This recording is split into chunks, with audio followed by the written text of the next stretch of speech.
brisket, pulled pork, and more on this episode of Boujee, Texas Barbecue.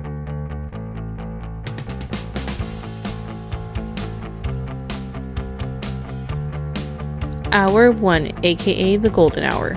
After we have all our proteins trimmed and seasoned, we're going to go ahead and preheat our smoker to 250 degrees. Since we're managing 5 meats and a couple appetizers, I'm starting with 2 post oak splits and 1 cherry log split. I'm going a little old school with the onion in the firebox and a wood log to block that hot spot. And I'm going to add my brisket trimmings to a disposable pan. I'll show you what I'm going to do with that a little bit later on. My pork butt, and of course a brisket. Can't have a barbecue spread without brisket. Alright, well these 2 proteins usually take the longest, so we're going to go 250 degrees for 4 hours undisturbed. We have officially entered hour 4, so let's check on our proteins. As you can see, the bark is starting to form, but our brisket trimmings are done, so we're going to go ahead and pull these off, and we're going to make some room for our next proteins that are going on. We're going to add some spare ribs and some pork belly burnt ends. While our wood splits are catching fire, I'm just going to go ahead and add these on and spread them apart. We are still keeping the temp at 250 degrees, and we are going to cook these for 2.5 hours undisturbed. Our splits are officially on fire, so we're going to go ahead and close the lid.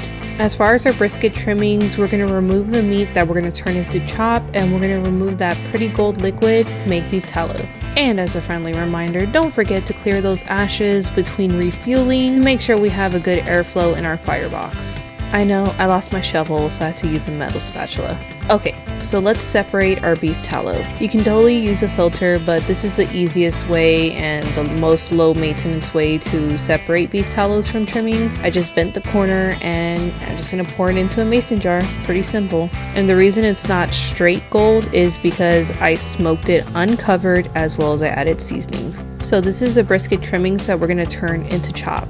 You can definitely chop it with a knife, but it should be soft enough that you can shred with your hands. And I know it doesn't seem like a lot, but this is just the right amount that we need to make ultimate Texas Twinkies. And if you're wondering the difference between a traditional Texas Twinkie and an ultimate Texas Twinkie, keep watching.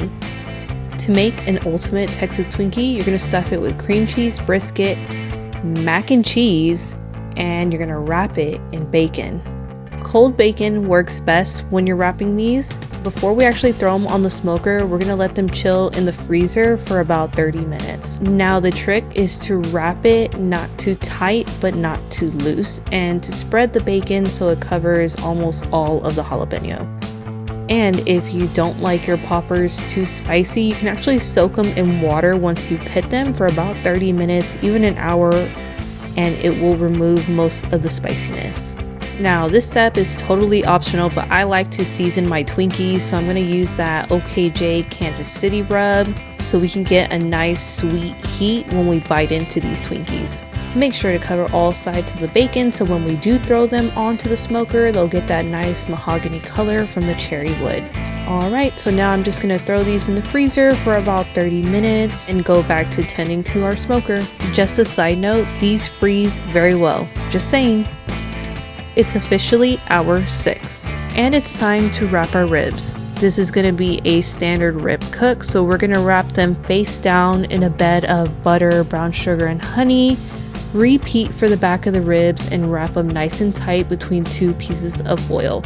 You can also use butcher paper, whichever you prefer. Now, as far as our pork belly, they were already temping at 176. For texture reasons, I prefer to wrap my pork belly burnt ends very last minute. I don't like the squishy pork belly. So these are really only going to need another 15 to 20 minutes before I pull them off. My full ingredient list for all the proteins that you see today will be down below. Also, while we're here, don't forget to spritz your proteins. I just used a simple solution of water and Worcestershire sauce. We're going to allow these to smoke for about 20 minutes before we flip our ribs and pull off our pork belly. Once your pork belly is probe tender, go ahead and pull it off and set it to the side, and in the meantime go ahead and flip your ribs side up and apply the boat method, or you can just straight put them back onto the smoker. And if you like sticky ribs, this is the time to sauce. Now I'm just gonna rotate my pork butt to the original position, And we're going to crank up the heat to 275 degrees since they are officially in the stall for another 45 minutes. We've entered hour 7, the rough hour. Usually this is the hour that makes or breaks pitmasters. You're either having a great smoke and got through the stall, or both your brisket and pork butt are still in their stall. Either way, pull those ribs off. Now, wrapping your pork butt is completely optional. You can definitely continue smoking without wrapping, but if your bark is set, you can go ahead and wrap and it'll help you through the stall. If you want to add apple juice or any other preferred liquids, you can. I'm choosing not to. I removed my Twinkies from the freezer to the fridge because I wanted to add them last minute, but this is the time to add all those extra proteins / appetizers or sides. Alright, got all my Twinkies on, and now I'm going to add some corn to make some traditional Mexican street corn. There's so many ways you can do them. The way I grew up is we cook them in the husk, and it basically acts like aluminum foil. I'm going to rotate my pork butt because I want to make some room. I have a turkey breast that's been marinating in Cajun seasonings and honey. Don't worry, my full ingredient list will be down below. And I'm telling you, this turkey breast was epic, so keep watching. And would it even be a barbecue spread if we didn't have sausage included in the menu? Yes guys, I did change my gloves before touching the sausage. Continue smoking for an hour. Now it's time to pull off the Twinkies and the sausage. Don't forget to drop your sausages in an ice bath to prevent overcooking. Man, these Texas Twinkies smell so good. Well, anyways, it's time to wrap our turkey. We're gonna wrap it in 2 pieces of foil and some butter. It was already temping at 135 degrees, so probably only gonna need an additional 30 minutes, or until it reaches an internal temp of 165 degrees. Alright guys, we're almost there. We officially entered hour 9.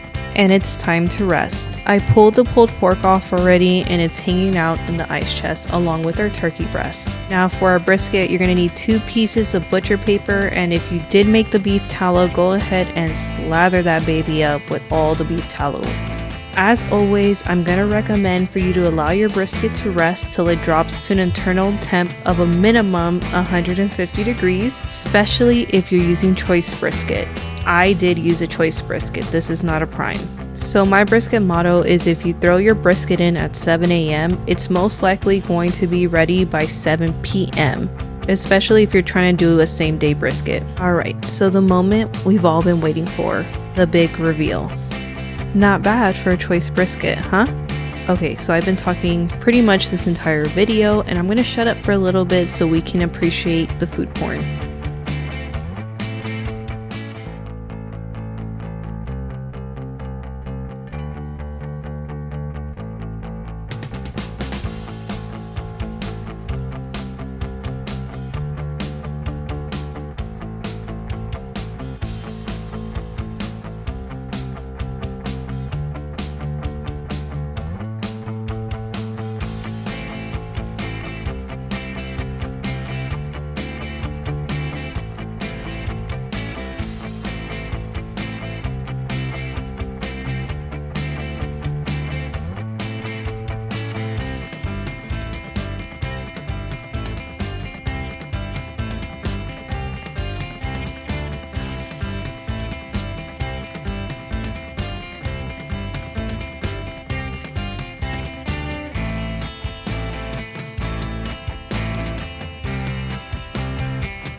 Alright, I'm back. Did y'all miss me?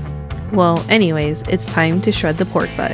And I don't know about y'all, something about a dark bark on a pork butt as well as a brisket just makes me want to eat it so much more. I like to drizzle the au jus back onto my proteins. I don't know why, I just do. Alright, time to shred. She was so tender and she pulled so amazing. Remember, your pork butt should not be mushy, but it should still have a pretty nice pull. Alright, now it's time to slice our honey Cajun smoked turkey. I did not inject and I did not brine, I just had it marinating overnight. which was a first for me because I usually do inject my poultry, and I was amazed on how juicy this thing came out. Turkey breast should break softly, it shouldn't crumble. If it crumbles, that means it's overcooked. This turkey had such a pretty color at the end. I just fell in love with this turkey. And again, my full ingredient list will be down below. If you do try this recipe, please make sure and let us know how it comes out.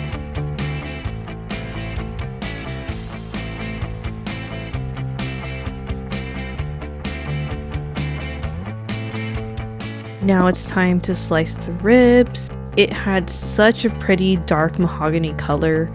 I just love using post oak and cherry as a combo. This is always going to be the result when you use that wood combo. I saved the ribs close to last because it's almost serving time, so I'm going to slice these up quickly and then we can start building our platter.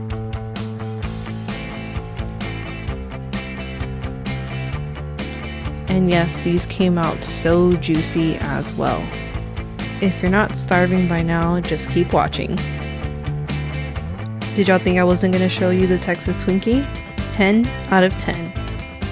Alright guys, now it's time to build our barbecue platter. You can definitely be creative and build your platter as you please. Okay, we added turkey and now we're going to add some pork butt. Next we're going to add our spare ribs. Of course we're double stacking them. And some brisket burnt ends, our lean brisket, and our point side of the brisket, which has an amazing smoke ring. And of course, did y'all think I forgot about the pork belly? Absolutely not. I was actually in the back snacking on them. They came out super tender but firm. I also sliced up the sausage into bite-sized pieces, and anywhere there is room, go ahead and slide those Twinkies in. I mean, if you can find room. Well, that pretty much wraps up this video. Till next time guys, enjoy. Happy 4th!